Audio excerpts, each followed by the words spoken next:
You are the chairman of this event, and I know you're the second time in Romania. Yes, it is. And welcome. We're very, very delighted to have you here. Thank you. I just wanted to know how do you perceive the market, the Romanian testing market? If anything changed in your perspective from last year to this year?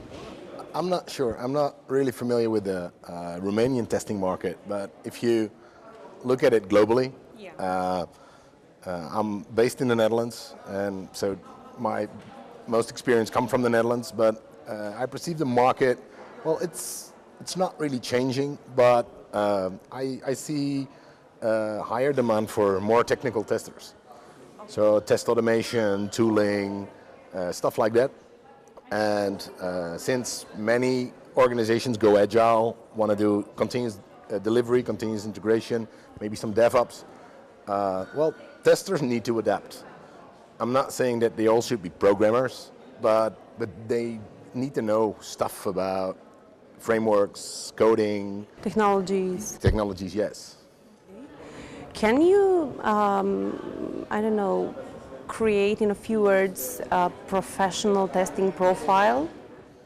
Okay, that's an interesting question. I wrote a blog post about it, about the 18 heuristics to recognize professional testers.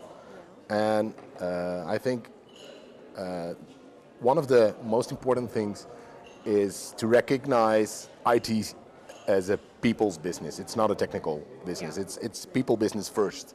And of course, we deal with a lot of technology. So testers should be skilled in many personal people skills, like communication, dealing with problems. Karen did an awesome keynote this morning about problem solving. I think that's a very important skill. And secondly, what I see is that a lot of testers don't train themselves too well. They get some basic education, go to work, and never really do continuous learning or deliberate practice, and that's why I love this conference so much. This is dealing with networking, sharing information, yes. Getting to know people. Okay, so how do you think about continuous learning? Do you think it's related to the person itself or to the company as well? What can a company do in order to help them professionally grow? Well, first of all, I think testers or people in general are responsible for their own careers. Yes, that's true. So I see a lot of companies that don't really support continuous learning, and I regret that. So if you find yourself in a situation where your company is not supporting you, there's lots of stuff on the internet. I do Skype coaching. There are more people doing Skype coaching. It's free. Just reach out to the community and start learning. There are many books, videos, awesome blog posts. So I think that's important. But to answer your question, what can companies do?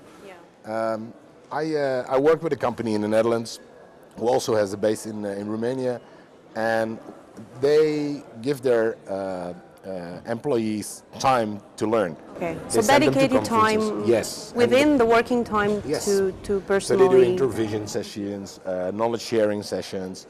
They send people to conferences. They offered a lot of training. I did a couple of training sessions there as well. They offered coaching for the people. So yeah, I think a company should recognize that their only asset are their people. Exactly. And even if you're a software company, of course you're selling the software, but it's the people that make your software great. You wrote on your introduction something about how to recognize a fake or a professional tester. Yes. It was really nice and interesting. Can you say some words about that? Okay. Well, as we talked about learning earlier, and as I said in my opening speech, testing is perceived as being easy, and I see a lot of testers don't do continuous learning, they don't work on their skills, so they do some basic training course, and then, well, they go out in the field, and because not many people, especially managers, are not able to really see through stuff like certificates. Certificates doesn't prove anything. It's just a paper. Yeah, and it proves that at one point in time you knew stuff. Okay. And well, I perceive the exams as well. They're pretty easy to pass. especially the foundation levels. So if that's the level in our industry, then, well, I think... We don't move forward. No, it's so a real professional tester is a continuous learner, knows about his skills. For one thing, I see a lot of testers are not able to even explain what testing is, why it's valuable, why we should have people with testing skills on teams. So if you're not able to do that, well, then nobody can take you really serious. And, well, imagine a soccer player not able to show and to tell about, about his profession, about his passion. Then nobody will take him serious. And I feel a lot of testers have trouble explaining basic stuff like what's a test strategy, what is testing, why is it needed, what's the value. Okay. And can we recognize these skills through an interview mainly? Yeah, you can. Some of them. Yeah. But mostly testing skills, you should practice them. So I was working at a bank, and while hiring testers, I just invited them into our office, introduced them to the team, let them work with the team, and just let them do stuff. Like, here's a piece of software, please test it for me. And it's okay if you don't find bugs, but in an hour we'll come back and we'll ask you questions about what did you did, why did you do it, how did you do it.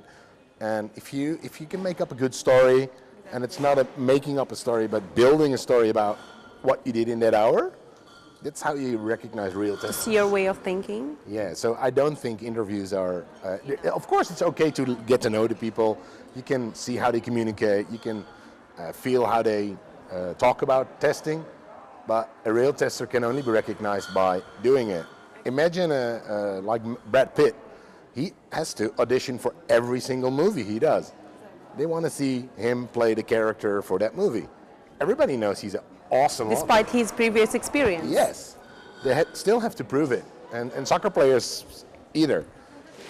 They don't do interviews with soccer players. They watch them play at matches. Can you position the Romanian testing conference upon other events worldwide? Well, there are a lot of testing conferences, and I've been to quite a few. And the thing I find here, the community is pretty strong. Yeah. There are a lot of people here. We have over 400 participants here. Yeah. And although Romanian people are a bit quiet, maybe because I'm a loudmouth, but they seem to enjoy it. And well, yesterday there was a meetup with Fiona Charles. She did a workshop there. A lot of people went there.